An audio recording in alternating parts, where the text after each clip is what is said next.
नमः सिद्धेभ्यः। जय श्री ओम नमः सिद्धेभ्यः। मंगलम भगवान वीरो मंगलम गौतमो गणी मंगलम कुंद कुंदार्यो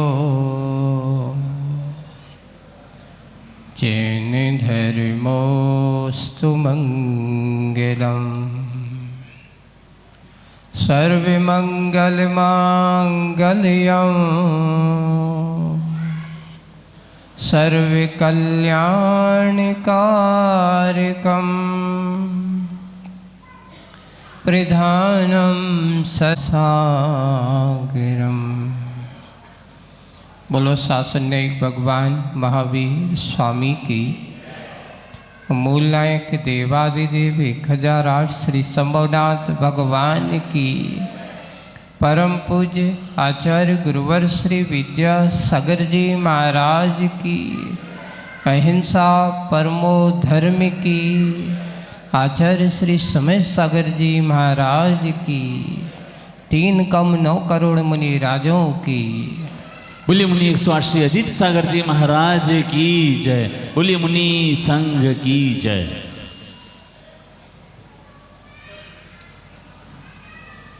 जीवन में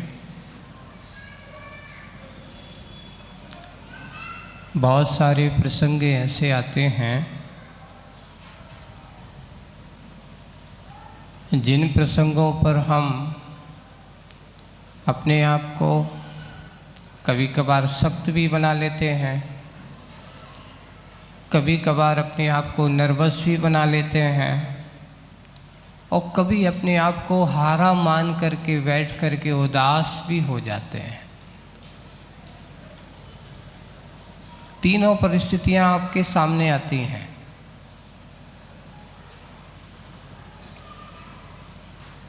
हार भी मान बैठना,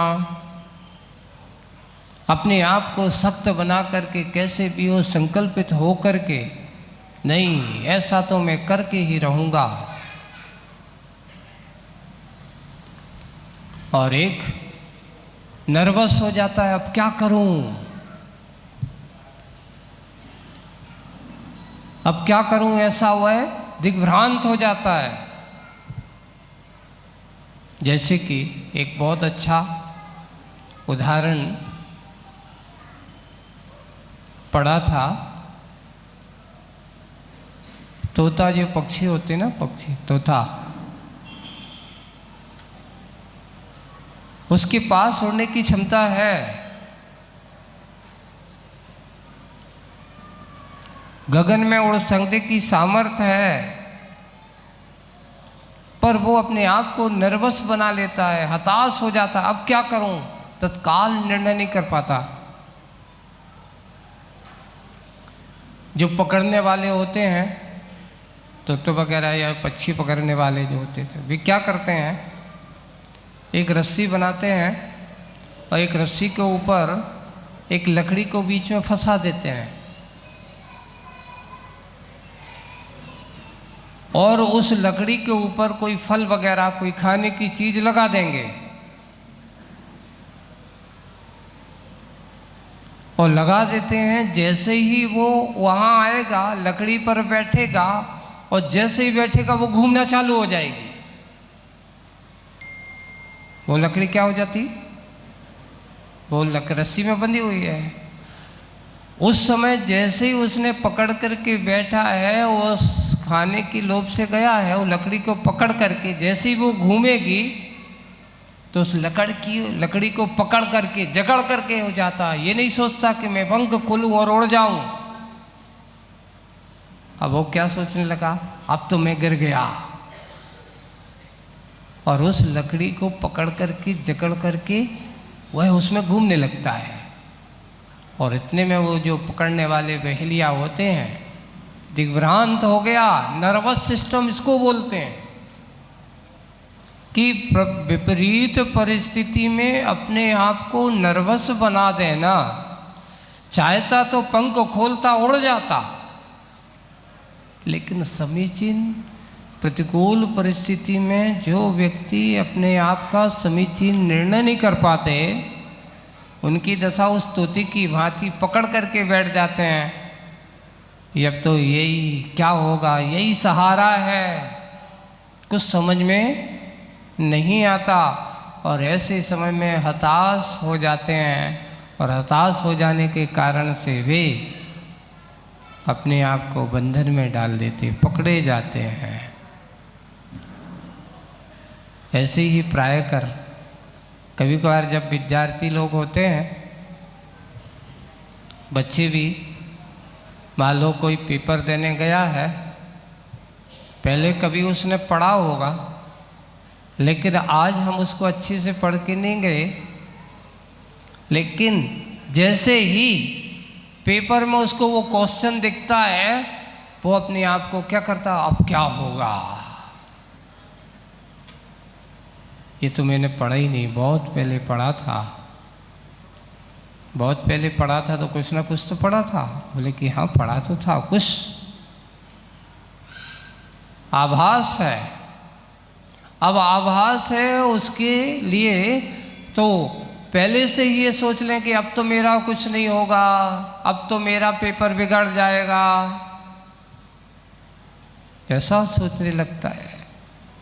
और जब ऐसा सोचता है तो उसका ये सोच उसके लिए ही किसका कारण हो जाता है, नर्वस सिस्टम उसका बिगड़ जाता है, उसकी सोच बिगड़ जाती है। वो सोचता है कि नहीं, अब अगर आया है तो इसना कुछ ना कुछ तो हल निकालना ही पड़ेगा, पुरुषार्थी ऐसा सोचा करता है।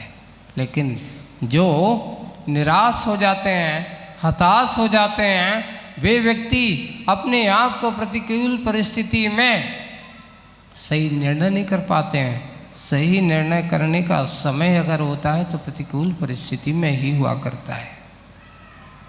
अब आपको करना ये चाहिए कि हमें अच्छे से दृढ़ता के साथ उस कठिनाई का सामना करना है,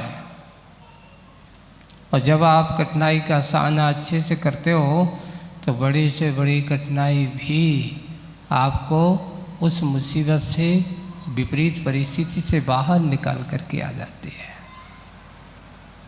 आज ये हो रहा है, आए दिन देखने को मिल रहा है कि थोड़ी सी भी विपरीत परिस्थितियाँ, विपरीत परेशानियाँ या कोई कारण ऐसा हुआ तो उसका उत्तर ये होने लगा है कि उसका सामना ना करते हुए, उसका प्रतिकार ना करते हुए जीवन का अंत करना का मार्ग सोचने लगे। कोटा में आए दिन सबसे ज़्यादा विद्यार्थियों के साथ ये घटनाएं हो रही हैं। किस कारण से? सिर्फ इस कारण से कि मेरा पेपर की तैयारी है नहीं, और पेपर अब मैंने तैयारी की नहीं, और कुछ परिस्थितियां ऐसी हैं कि ऊपर से प्रेशर भी आ रहा है कि तुम्हें इतना करके आना ही है, ऐसा प्रेशर भी है।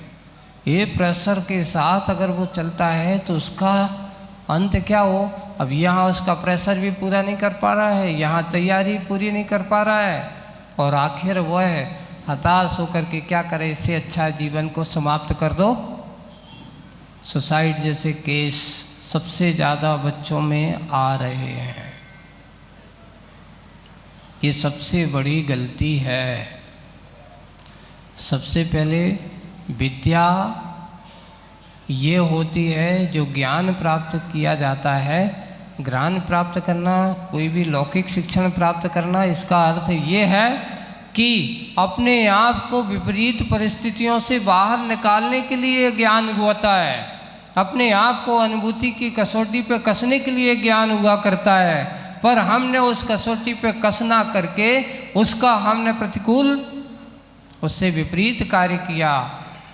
विद्यार्थियों को और अपने बच्चों को हमें यही शिक्षा देना चाहिए कि बेटा कुछ भी हो जाए, अपने जीवन से बड़ी पढ़ाई नहीं होती। एक बार अगर किसी असफलता हाथ लगती है तो उस असफलता को कभी टेंशन का विषय मत बनाना चाहिए। अगर तुम अपनी असफलता को टेंशन का विषय बनाओगे तो कभी सफल नहीं हो पाओगे। आज हम हारे हैं तो कल हमारी जीत भी होगी, ये हमारा विषय होना चाहिए। इसलिए कभी हार को बच्चे को अपने आप को बेइज्जतीकार समझनी नहीं चाहिए कि आज मैं हार गया। नहीं, जीवन हमारा एक खेल है। आज मेरे सामने हार आई है तो कल मेरे सामने जीत भी आएगी। ऐसी शिक्षा देना बच्चों को। कभी ये नहीं कहना बेटा फेल नहीं होना नहीं तो गड़बड़ हो जाएगा। अभी ऐसे व्यक्ति भी है। आपको उस दिन जब प्रतिभा सम्मान समारोह हुआ था, है ना, तो वो जो ASP वो अमलय जी हैं, उन्होंने क्या कहा था कि मैं 10वीं में क्या हो गया, फेल हो गया। फेल हो जाने के बाद भी अपने आप को उनने हार नहीं मानी और हार मान करके बैठ गया। तो आज जूझने के बाद कहाँ पर पहुँच गए वो? मध्य प्रदेश पुलिस एकेडमी के आज पूरे प्रशिक्षक और वहाँ भोपाल का बहुत बड़ा जिम्मेदारी उनके हाथ में है। IPS की पोस्ट पर पहुँच गया। तो इसलिए कभी भी हम असफलताओं को अपने जीवन में स्वीकार करना सीखें, स्वागत करना सीखें। बस अगर हमने उसको स्वीकार करना, बच्चों को भी यही सिखाना चाहिए। विपरीतताओं के समय अगर तुमने अपने आप को जूझने की कोशिश नहीं की तो तुम्हारे मतलब क्या? विद्यार्थी युवा, अपने यहाँ लिखा है, आचार्य जी कहते थे विद्यार्थी को सुखार्थी नहीं होना चाहिए, ज़्यादा सुविधा नहीं देना चाहिए। अगर तुम उनको सुविधा दोगे बच्चा कभी पढ़ नहीं पाएगा, थोड़े अभाव में पढ़ाओ। एक आचार्य जी का एक बहुत अच्छा प्रसंग सुनाते हैं। आचार्य जी जब विद्यार्थी काल में थे और होशियार तो बचपन से ही थे, है ना, परिस्थितियाँ ये होती थी कि उनके साथ पढ़ने वाले कभी कभार सब कुछ है, खेलने कौशल में होशियार थे। और विद्यार्थी काल में एक दिन का प्रसंग उन्होंने सुनाया। आचार्य जी आपसे सुना है कि आप जब वहाँ खेलते थे तो एक महाराज ने आपसे कहा था कि क्यों, तुम्हारा नाम क्या है? तो उन्होंने कहा विद्याधर।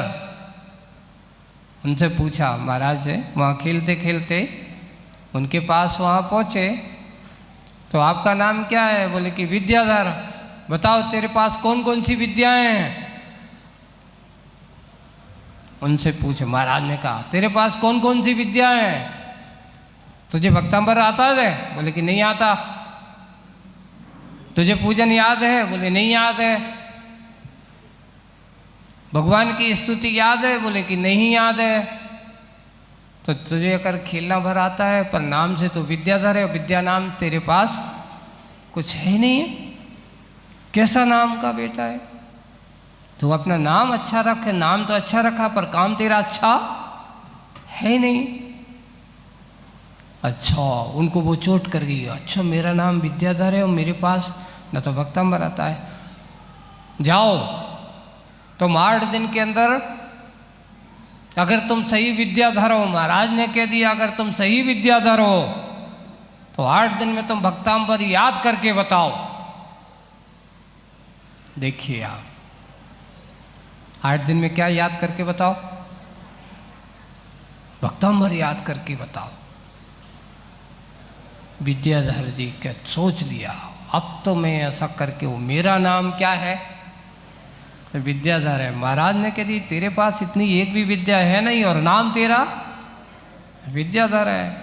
उन्होंने कहा अच्छा। महाराज जी ने कहा अब घर पे आया, माँ से कहा, पिताजी से कहा, मुझे तो भक्तांबर पढ़ना है। आज मैं वहाँ खेल रहा था, महाराज जी वहाँ बैठे उनके पास था, उन्होंने कहा, और वो बात उनके हृदय में क्या कर गई कि तेरा नाम विद्याधर है और तेरे पास विद्याएं कुछ है नहीं है।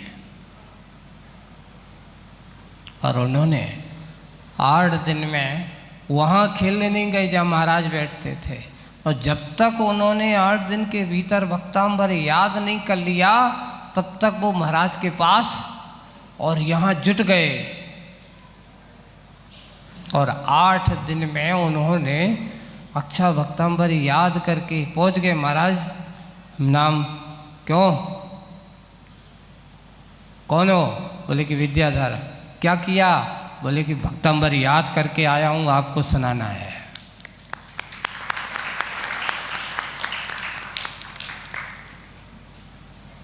ये लगन था, संकल्प शक्ति। अगर हमारी अच्छी दृढ़ हो, सोच अच्छी हो, तो बड़े से बड़े काम हम कर सकते हैं। और हमारी अगर सोच पुरानी या थोड़ी सी भी निराशा से भरी हो, तो बड़े से बड़े काम क्या, छोटे छोटे काम करना भी मुश्किल काम होता है। एक और बात करना और बात के अनुसार काम करना, दोनों में बहुत अंतर है। आज हम ये हो रहे हैं कि हमारी बातें और हमारी चर्चाएं तो बहुत करते हैं हम कि ऐसा होना चाहिए, वैसा होना चाहिए। जब स्वयं करने की बात आती है तो स्वयं पीछे हट जाते हैं। सबसे बड़ी परिस्थितियां हैं, जो कहो वो करो, मात्र कहने मात्र से नहीं है। जीवन का उद्देश्य हमारा क्या होना चाहिए? जीवन का उद्देश्य हमारा ये होना चाहिए कि जो मैं कहता हूँ वो मुझे करना है। नहीं किया है तो पूरा करूँगा, अपने लक्ष्य की ओर बढ़ूँगा। कहीं मैं अपने लक्ष्य से भटक ना जाऊँ, अपने लक्ष्य को पाना चाहता हूँ। जितना जितना हम लक्ष्य की ओर बढ़ेंगे वो आपके पास आता चला जाएगा। जैसे कि शिखर जी की यात्रा पर या कहीं तीर्थ यात्रा करते हैं तो आपके कदम जैसे जैसे पड़ते चले जाते हैं, तो ये बताओ आपके पास मंजिल आई कि हम मंजिल के पास गए? कौन किसके पास था? मंजिल तो मंजिल अपनी जगह है। हम अपने पुरुषार्थ के माध्यम से हम मंजिल के पास पहुंचे, मंजिल आपके पास नहीं आई। हम किसके पास पहुंचे? आप चढ़ते चढ़ते शिखर जी के जब पहाड़ जाते हैं और जैसे ही टॉप की ओर बढ़ते हैं तो कदम हमारे बढ़ते हैं। एक एक कदम जैसे जैसे आगे बढ़ते चले जाते हैं, वैसे वैसे मंजिल की हमारी दूरी भी कम होती चली जाती है। यही सोचना हमारा लक्ष्य क्या है, हमारे उद्देश्य क्या है। सबसे पहले कोई भी हो, विद्यार्थियों से हम यही कहते हैं कि आपको सबसे पहले अपना लक्ष्य बना लेना चाहिए कि मुझे आगे निर्णय क्या करना। 10वीं 12वीं जैसे ही होती है और एक लक्ष्य बना करके, कुछ बच्चों को उनको पता ही नहीं होता क्यों पढ़ रहे हो, बोले कि पढ़ रहे हैं। किसके लिए पढ़ रहे हो? क्या करें, पूरा ग्रेजुएशन करना है। ग्रेजुएशन क्यों करना है? अगर कोई बिजनेसमैन है तो उसको ये सोचना चाहिए कि मुझे आगे जाकर के अपनी बिजनेस के दुकानदारी करना है, तो उसके हिसाब से उसको पढ़ना है। किसी कहना है कि मुझे इंजीनियर बनना है, तो इंजीनियर बनना है तो उसको उस हिसाब से लक्ष्य लेकर के चलना है।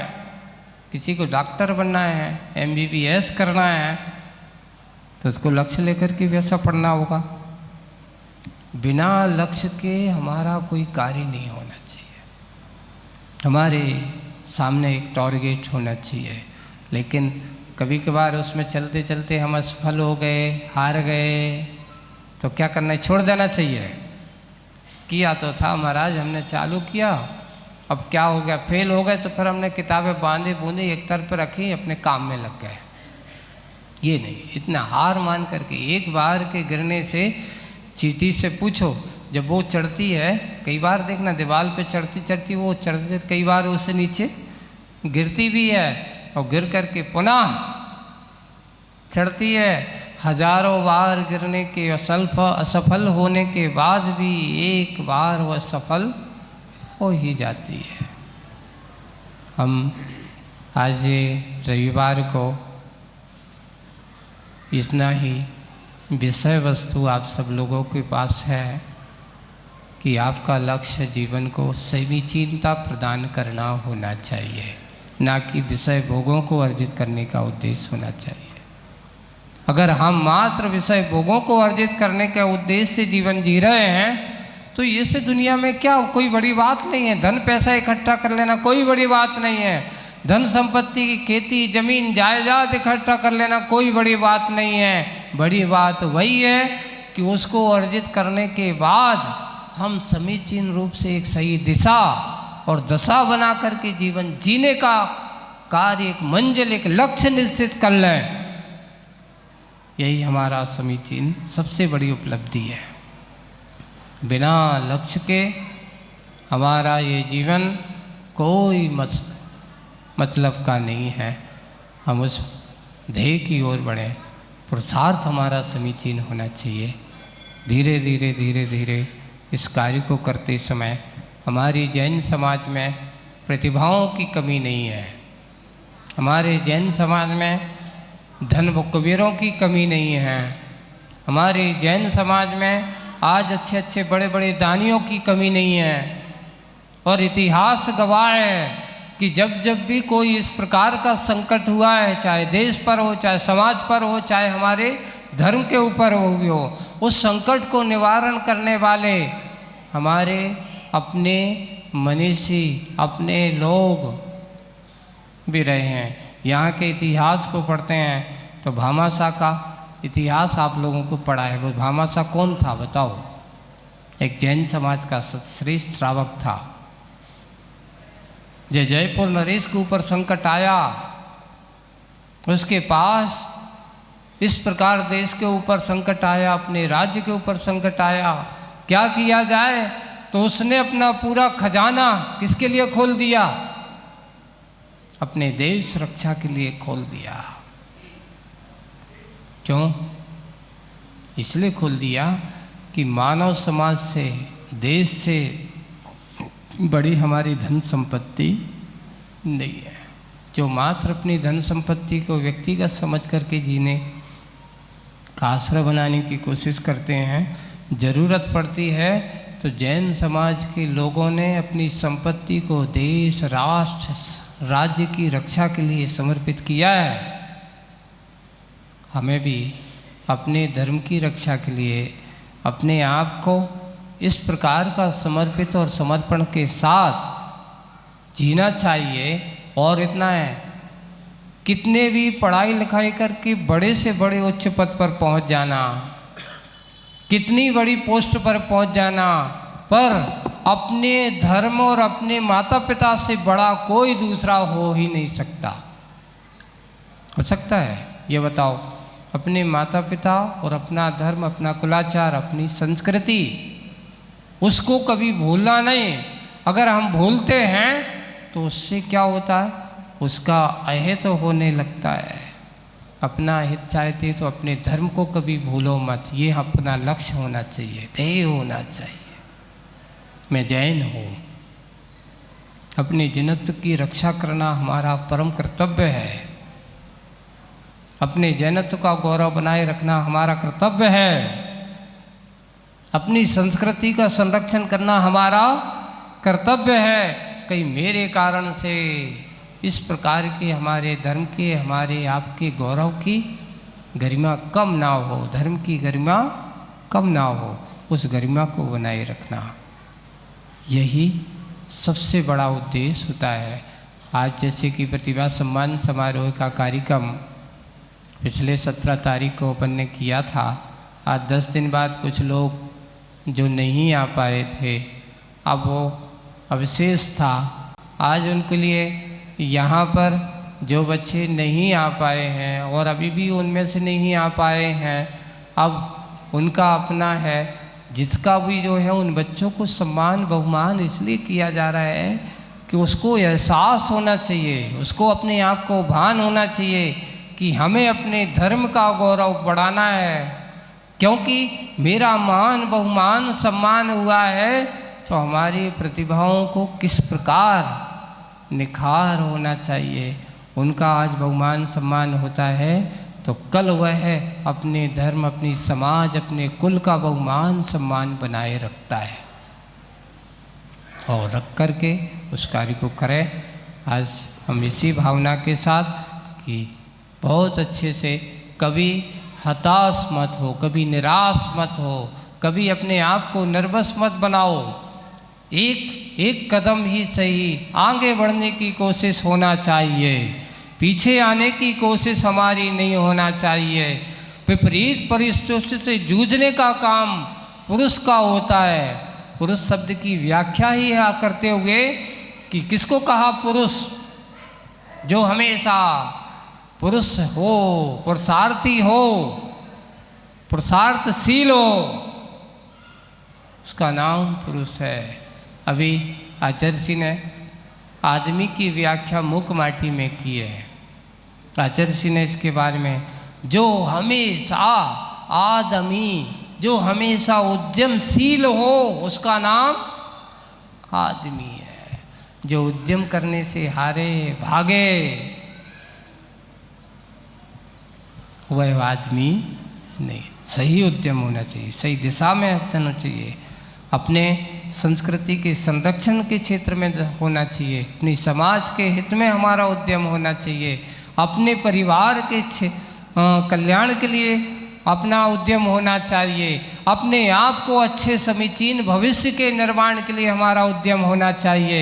ऐसा हमारा उद्यम जब चलता रहेगा तो नियम से आपके लिए एक आत्मिक सुख की और एक अच्छे से पारिवारिक के यह कहो कि समाज से एक बहुमान सम्मान की पात्रता हमें मिलती रहेगी।